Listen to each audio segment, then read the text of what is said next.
Bismillahirrahmanirrahim. Assalamualaikum warahmatullahi wabarakatuh. Alhamdulillahirabbil alamin. Alhamdulillahilladzi arsala rasulahu bil huda wa dinil haqq liyudhhirahu 'alad dini kullih wa kafaa billahi shahida. Asyhadu an la ilaha illallah wahdahu la syarikalah wa asyhadu anna Muhammadan abduhu wa rasuluhu la nabiyya ba'dah. Allahumma shalli wa sallim ala nabiyyina Muhammad wa ala alihi wa sahbihi wa man tabi'ahum bi ihsanin ila yaumil qiyamah, amma ba'd. Ibu-ibu, bapak yang dirahmati Allah, ma'asyiral muslimin rahimakumullah, alhamdulillahirabbil alamin. Puji syukur marilah senantiasa kita panjatkan kehadirat Allah SWT atas segala nikmat yang telah Allah sampaikan, yang telah Allah tetapkan kepada kita, nikmat iman, nikmat Islam, dan lebih-lebih alhamdulillah kesempatan pada sore petang hari ini kita masih diberikan oleh Allah sehat walafiat, umur panjang yang senantiasa insya Allah barokah, dan alhamdulillah kita bisa menunaikan ibadah sholat maghrib secara berjamaah. Semoga dari apa yang kita tunaikan senantiasa mendapatkan ridho, pahala, dan barokah dari Allah SWT. Amin. Salawat dan salam semoga tetap tercurah kepada junjungan kita Nabiullah Muhammad SAW beserta seluruh kerabat, sahabat-sahabat beliau, dan juga umatnya yang senantiasa menunaikan sunnah-sunnah beliau hingga akhir zaman kelak, insya Allah termasuk kita sekalian yang hadir pada kesempatan maghrib pada petang hari ini. Ibu bapak yang dirahmati Allah, salah satu di antara zikir siang, zikir pagi, dan juga zikir sore ya, yang biasa kita baca selain sayyidul istighfar, kita senantiasa berdoa kepada Allah, Allahumma ilman nafi'an wa rizqan tayyiban wa amalan mutaqabbalan. Beberapa di antara masyarakat atau banyak saudara-saudara kita yang menyampaikan bahwa ini adalah zikir pembuka rezeki, zikir pembuka dari apa yang kita minta, dari apa yang kita mohonkan kepada Allah berkaitan dengan kesemuanya itu, tetapi masyarakat pada umumnya telah menyatakan bahwa ini adalah doa pembuka rezeki. Ibu bapak yang dirahmati Allah, ini merupakan zikir yang senantiasa diajarkan oleh Rasulullah Muhammad SAW berkaitan dengan zikir pagi dan juga zikir sore.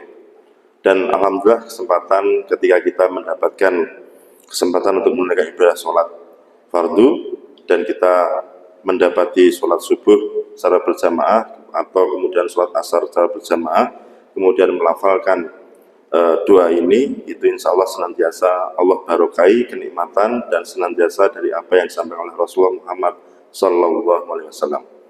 Mari kita kupas satu persatu bahwa apa yang kita minta.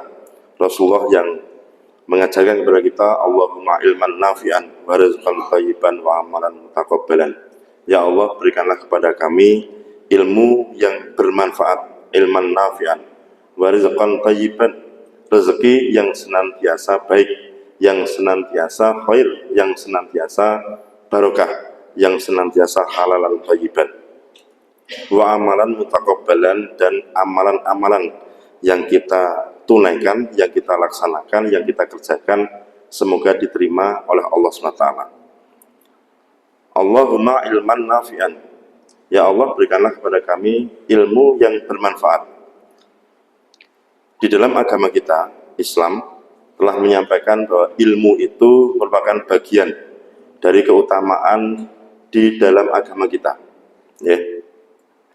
Sebagaimana Allah berfirman dalam Al-Quran surat Al-Alaq yang diturunkan dalam wahyu yang pertama, Iqra, bacalah. Dan membaca ternyata simbol dari keilmuan, karena dari membaca maka terbitlah menulis, dan membaca serta menulis itulah maka itu bagian keutamaan dari kaum muslimin yang senantiasa dari dulu ulama-ulama kita senantiasa menunaikan membaca serta menulis. Dan inilah yang membuka cakrawala keislaman kita, yang kemudian tidak ada kejumudan dan tidak ada puritan dalam memahami agama kita ini. Yang kedua, di dalam ilmu itulah maka senantiasa ada kebaikan-kebaikan yang ada di dalamnya. Khairun nas man ta'allama al-Qur'an wa 'allamahu. sebaik-baik manusia itu adalah yang mempelajari Al-Quran, yang belajar Al-Quran, yang senantiasa mentadabburi Al-Quran, wa 'allamahu, dan kemudian mengamalkannya. Mentadabburi Al-Quran berarti senantiasa bertadarus Al-Quran, senantiasa membaca, kemudian juga membaca artinya, kemudian memaknai dari sisi tafsirnya. Maka orang-orang yang senantiasa senang dengan Al-Quran itu adalah orang-orang yang diberikan keutamaan oleh Allah. Karena ilmu, ya, ilmu dari sumber ilmu itu adalah Al-Quranul Karim. Itulah kalamullah, itulah yang disampaikan oleh Allah melalui firman-Nya yang termaktub di dalam Al-Quran. Dan Al-Quran adalah sumber ilmu semuanya. Tidak ada kemudian yang kalau kita baca, kalau kita lihat dari teori-teori sosial, teori-teori budaya yang ada di barat sana, yang kemudian berdiri sendiri, pasti nanti akan berada pada tangkupan atau cakupan dalam Al-Quranul Karim. Meskipun dalam ilmu budaya sering disebutkan agama itu merupakan bagian dari budaya. Jadi agama itu budaya, bukan agama itu merupakan klasifikasi tersendiri. Klasifikasi tersendiri. Dan ini merupakan perdebatan yang luar biasa. Sampai kemudian ketika memahami agama itu, agama kita, agama Islam, maka sesungguhnya agama Islam itu adalah karunia Allah yang Allah ciptakan, yang Allah karuniakan, dan Allah berikan ya, kemaslahatan di dalamnya. Itulah Islam. Keselamatan, ya, kedamaian, dan kemudian ada di situ keadilan, dan seterusnya, dan seterusnya. Kemudian yang tidak kalah pentingnya, ketika menunaikan ilmu, maka sesungguhnya Rasulullah, ya, Allah dan Rasulullah senantiasa meridhoi dari orang-orang yang senantiasa, ya, yang senantiasa menuntut ilmu.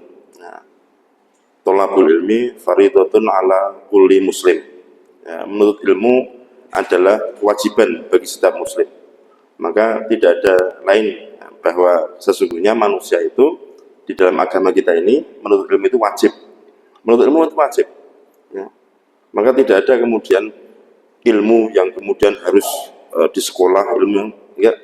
Pondok pesantren sekarang banyak, pondok Muhammadiyah juga banyak. Yang di situ, ya, yang di situ pondok-pondok tahfidzul Quran, ya, pondok-pondok kitab senantiasa melaksanakan dan senantiasa menunaikan dalam menuntut ilmu itu dengan kebaikan-kebaikan pula. Ya. Hadis yang selanjutnya adalah yang disampaikan oleh Anas bin Malik. Rasulullah Muhammad SAW bersabda, "Man kharaja fi talabil ilmi fa huwa fi sabilillah hatta yazid." Barang siapa keluar dalam rangka menuntut ilmu, maka dia berada di jalan Allah sampai ia kembali. Hadis ini ditegaskan lagi di dalam riwayat Muslim, "Man salaka thariqan yaltamisu fihi ilman, sahalallahu lahu bihi thariqan ilal jannah." Barang siapa menelusuri jalan untuk mencari ilmu padanya, Allah akan memudahkan baginya jalan menuju surga. Ibu bapak yang dirahmati Allah, maka orang-orang yang senantiasa menuntut ilmu itu adalah orang-orang yang diridhoi, orang-orang yang dilindungi, orang-orang yang diberikan oleh Allah rahmat Allah Subhanahu wa taala. Ada kesempatan kita menuntut ilmu, maka jangan sekali-kali kita sia-siakan, dan tuntutlah ilmu itu sampai kemudian kita menemui ajal kita masing-masing. Ya. Rasulullah dalam sebuah majelis ya, menyampaikan ketika seseorang itu datang kemudian duduk saja, kemudian mendengarkan dari apa yang disampaikan oleh Rasulullah berkaitan dengan majelis ilmu itu, maka sesungguhnya dialah ahli surga. Ibu bapak yang dirahmati Allah, betapa ilmu itu dimuliakan dalam agama kita. Maka orang-orang yang menuntut ilmu, orang-orang yang senantiasa beragama Islam, orang-orang yang senantiasa ya, menganggap atau mengakui bahwa dirinya itu orang-orang yang beriman dan takwa, maka pastilah mereka adalah orang-orang yang berilmu. Maka agama kita mengajarkan ilmu harus mendasari amal, jangan beramal tanpa ilmu. Jangan beramal tanpa ilmu. Beramalah ketika kita berilmu. Nah, tentu didasari dengan ilmu yang beradab, senantiasa mencari keridhaan Allah SWT. Nah, tetapi yang ketiga, ibu bapak yang dirahmati Allah, Allah sampaikan, yarfa'illahu alladhina amanu minkum walladhina utul ilma darajat. Allah itu akan meninggikan ya, orang-orang yang beriman dan berilmu beberapa derajat. Salah satu di antara syarat orang-orang yang berilmu diangkat derajatnya oleh Allah adalah beriman. Maka kata-kata beriman itu sesungguhnya juga mencakup kata-kata yang berkaitan dengan adab. Ya. Kalau dalam kitab Ta'limul Muta'allim itu disebutkan bahwa orang-orang yang senantiasa berilmu itu adalah orang-orang yang senantiasa di dalamnya itu ada akhlak yang menyertainya. Tidak ada orang-orang yang berilmu tanpa akhlak. Jadinya seperti apa? Jadinya pasti tidak akan pernah diangkat derajatnya oleh Allah. Bagaimana kita melihat sekarang ini banyak sekali orang-orang yang berilmu, orang-orang yang pinter, tetapi tidak mempunyai adab, tetapi tidak mempunyai akhlak. Kita bisa menyaksikan bagaimana sekarang ini banyak koruptor yang bergelar profesor, doktor, dan seterusnya. Tapi betapa hinanya dia, kemudian dia tergelincir ke dalam yang namanya korupsi, tergelincir dengan yang namanya manipulasi, tergelincir dengan yang namanya hal-hal yang bersifat duniawi, dan itulah yang kemudian tidak beradab, dan Allah pasti menghinakan baik di dunia maupun di akhirat.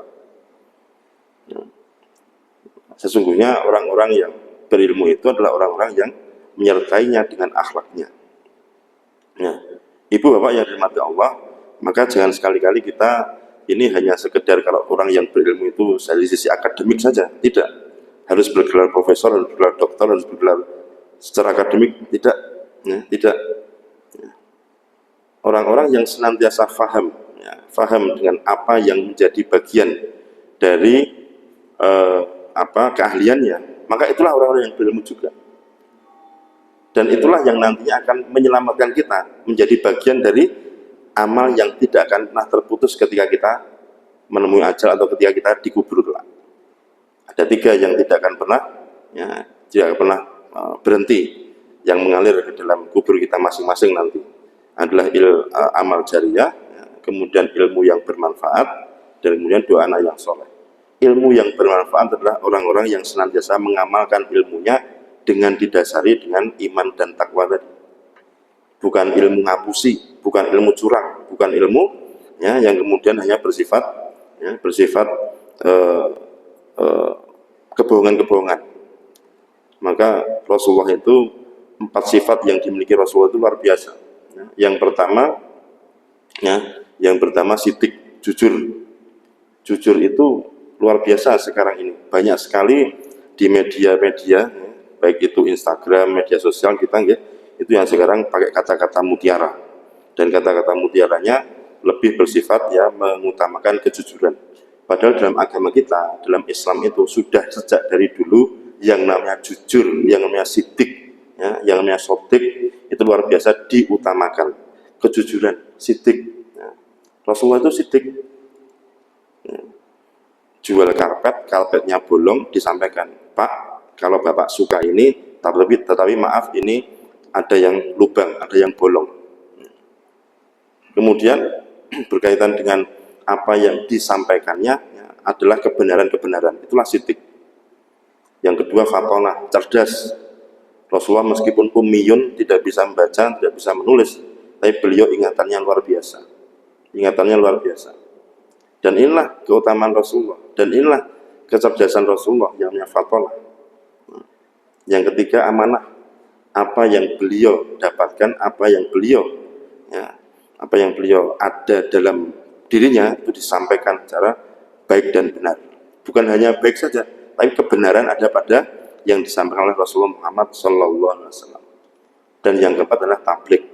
Tabligh menikah adalah menyampaikan dengan kejujuran, menyampaikan dengan kecerdasan, dan menyampaikan sesuai dengan amanah. Jadi luar biasa. Luar biasa. Ilman nafi'an itu ilmu yang bermanfaat itu sampai di situ. Tidak hanya sekedar ilmu yang bermanfaat, yang bukan. dan bapak ibu-ibu jika ya mempunyai ilmu, jika mempunyai apa yang dipunyai, ketika orang lain minta tolong, minta bantuan, disampaikan. Ya, ngaji bersama, kok tajwidnya salah, tajwidnya keliru, sampaikan. Tafsirnya salah, tafsirnya keliru, disampaikan. Sampaikan yang benar dan baik seperti ini, dalam rangka kita bermuhasabah dan dalam rangka kita senantiasa bersilaturahmi dalam ilmu tadi, bukan dalam rangka untuk kesombongan. Nah, beda lagi kalau dalam kesombongan, tentu saja ini tidak diperbolehkan. Orang-orang yang pintar, orang-orang yang cerdas itu juga kalau tidak hati-hati dilandasi dengan iman dan takwa tadi, berubah menjadi orang-orang yang sombong. Batarul haq wal ghamtunas, orang-orang yang sombong itu adalah orang yang batarul haq, menolak kebenaran, wal ghamtunas, dan kemudian ya meremehkan orang lain, menghina orang lain. Itu bagian dari orang yang sombong. Nah, yang kedua, ya, rizqan thayyiban. Rizqan thayyiban itu, ya Allah, berikanlah kepada kami rezeki yang baik. Dalam fikih dijelaskan bahwa rezeki itu ada dua hal. Yang pertama, rezeki dari mana datangnya, kehalalan, kethayyiban dari mana datangnya atau sumbernya. Yang kedua ya, adalah cara membelanjakannya. Kalau dapatnya yang halal, ya disampaikan pula dengan cara yang halal. Begitu pula dari manapun kita mendapatkan rezeki itu, ya dari mana diusahakan dengan yang halal atau thayyiban tadi. Maka berkaitan dengan rezeki itu di dalam Islam sudah disampaikan. Yang pertama berkaitan dengan dari mana sumbernya, bagaimana pembelanjaan. Yang kedua adalah masalah keyakinan, ya, masalah keyakinan dan masalah bersyukur nikmat. La in syakartum la azidannakum wa la in kafartum inna adzabi lasyadid. Lam di situ itu bukan lam nafiyah lil jinsi, tapi lam jawab atau sipun, bahwa sesungguhnya atau barang siapa yang bersyukur atas karunia nikmatku, maka Allah akan tambah-tambah nikmat itu. Tapi barang siapa yang tidak mau bersyukur, ya siksaku, azabku sungguh sangat kejam, sungguh sangat pedih. Nah, oleh sebab itu, maka ini kan tinggal keyakinan kita. Keyakinan kita dengan cara bersyukur. Karena rezeki tidak akan pernah tertukar, rezeki juga tidak akan pernah ya, kemudian mencari dengan sebegitu hebatnya sampai kemudian kita menghalalkan dari yang haram tadi. Pengen cepat kaya, pengen cepat sugih, gengsi dengan tetangga dan seterusnya, maka dia kemudian caranya mencuri, mengkorupsi. Itu bagian dari tidak bersyukur, bagian dari tidak yakin. Apakah sekarang bisa? Bisa, zamannya Rasulullah Muhammad SAW saja bisa. Ya. Bapak pernah menghitung kekayaannya Abu Bakar As-Siddiq ketika perjalanan dari Makkah menuju Madinah? 2000 gram emas. 2000 gram emas kekayaannya Abu Bakar diberikan kepada umat muslim untuk hijrah dari Mekah menuju Madinah. Terakhir perhitungan dari Antam, aneka tambang, emas sekarang 2.095.000. Nah, kalau dikalikan 2.000 pinter, kathah banget. Tahun itu ya, 1.500 tahun yang lalu, yang namanya Abu Bakar As-Siddiq sudah menginfakkan, bersedekahkan ya 2.000 gram emas. Bisa nyatanya.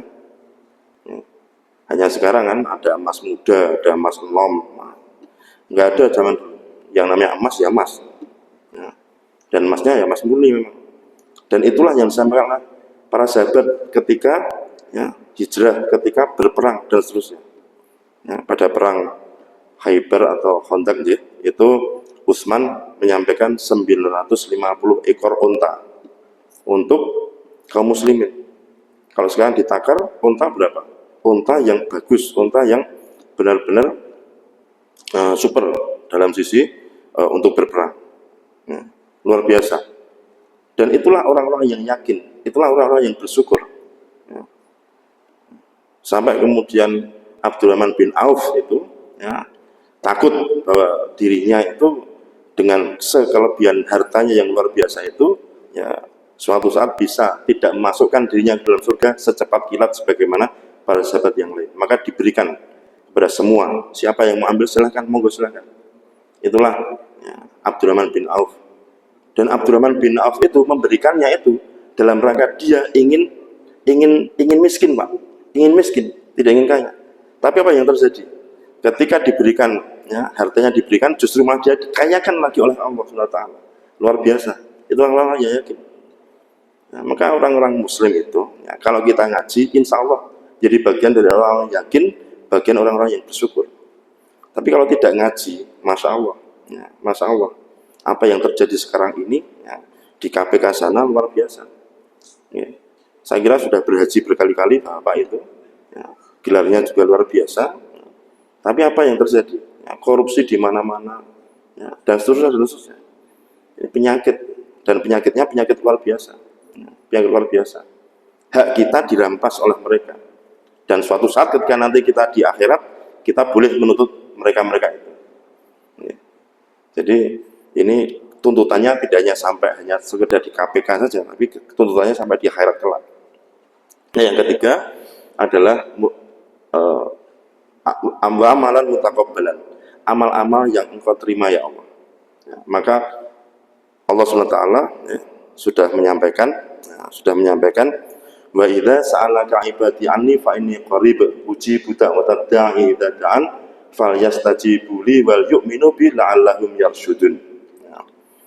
Dan apabila hamba-hambaku bertanya kepadamu wahai Muhammad, ya, katakanlah bahwa aku ini dekat kepada kalian. Dan kemudian, ya, jika mereka berdoa kepadaku, maka aku pasti akan memenuhi permintaannya. Permintaan kita itu akan dikabulkan oleh Allah SWT. Syaratnya apa? Senantiasa, ya, mereka memenuhi perintahku dan senantiasa beriman kepadaku, ya, agar mereka menjadi orang-orang yang benar. Syaratnya hanya dua ternyata, ya, doa kita dikabulkan. Pertama, memenuhi perintah-perintah Allah. Dan yang kedua, senantiasa beriman kepadaku. Niki syaratnya gampil nopo angel, ya, luar biasa.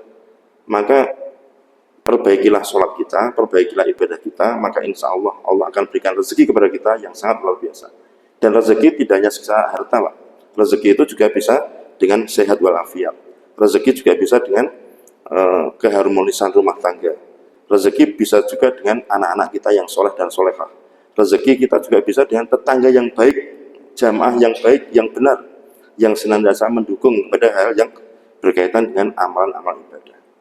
Maka doa kita, ya, Allahumma ilman nafi'an wa rizqan thayyiban wa amalan mutakabbalan, jangan pernah kita tinggalkan. Inilah zikir yang dipesankan, yang diajarkan oleh Rasulullah berkaitan dengan zikir pagi dan juga zikir petang, agar kita menjadi orang-orang yang senantiasa, ya, yakin dengan apa yang kita kerjakan, yakin dengan apa yang kita miliki, agar menjadi bagian dari amal soleh, amal jariah kita. Semoga senantiasa kita diberikan oleh Allah, ya, kekuatan dan juga kesehatan, agar kita menjadi bagian dari orang-orang yang istiqomah dalam ibadah kita, dan semoga senantiasa dari apa yang kita mohonkan kepada Allah dikabulkan dengan kebarokahan yang diberikan Allah kepada kita semuanya.